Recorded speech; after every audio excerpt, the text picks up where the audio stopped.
everyone, as you all know, this is Niharika Tiwari. So guys, we're back with another video related to series of financial accounting, and in this part we are going to cover up next topic. So पहले वाले parts नहीं देखे हैं, so please channel की playlist में जाकर से checkout करेंगे। और मैराथन भी मैंने पब्लिश कर दी थी आपके लिए as per journal entries and cash book और अकाउंटिंग इक्वेशन वाले टॉपिक्स की, तो उसको आप डिटेल में भी चेकआउट कर सकते हैं। राइट, सो इस वीडियो को स्टार्ट करें। So without any further delay, let's start this video. So now guys, in this part we are going to discuss this topic, that is special purpose subsidiary book. इससे पहले हमने cash book discuss किया था, ठीक है। अब हम discuss करने वाले हैं स्पेशल पर्पस सब्सिडियरी बुक की। इससे क्वेश्चन आपके पेपर में आता है और एज पर एनईपी ये आपके सिलेबस में भी है। तो हम देखते हैं कि ये बुक्स क्यों आई है। जैसे कि आपको नाम से पता चल रहा है, ये स्पेशल पर्पस के लिए बुक्स बनाई जाती हैं और ये सब्सिडियरी बुक्स हैं।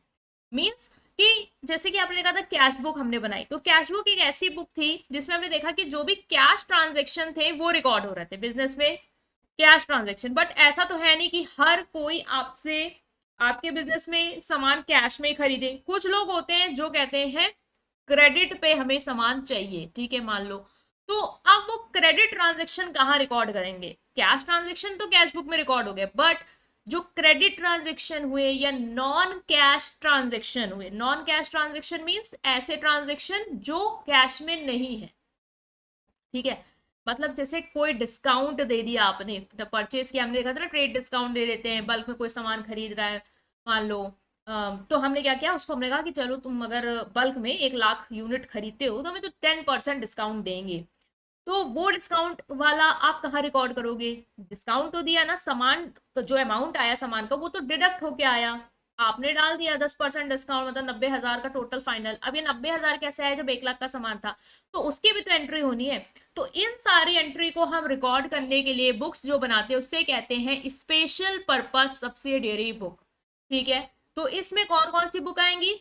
पहले तो आएगी परचेज बुक, मतलब परचेज बुक में ऐसे ट्रांजैक्शन रिकॉर्ड करेंगे जो परचेज से रिलेटेड हो, ठीक है। जो गुड्स आपने, जिस भी आपका बिजनेस, मान लो क्लोथ का बिजनेस है, तो जो भी क्लोथ से रिलेटेड सामान खरीदे उस क्रेडिट पे, उसका हम क्या करते हैं, बुक बनाते हैं, जिसे कहते हैं purchase book.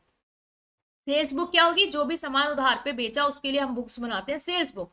Purchase return, purchase किया था जो सामान वो रिटर्न कर दिया, उसके रिगार्डिंग बुक बनाएंगे purchase return. Sales return book, जो सामान बेचा था वो वापस आ गया, क्रेडिट पे बेचा था वो वापस आ गया, उसके लिए कौन सी बुक बना रहे हैं? Sales return. और जो बची कुछ एंट्री है जो कहीं नहीं गई है इन बुक्स में, उसके लिए हम बनाते हैं जनरल प्रॉपर।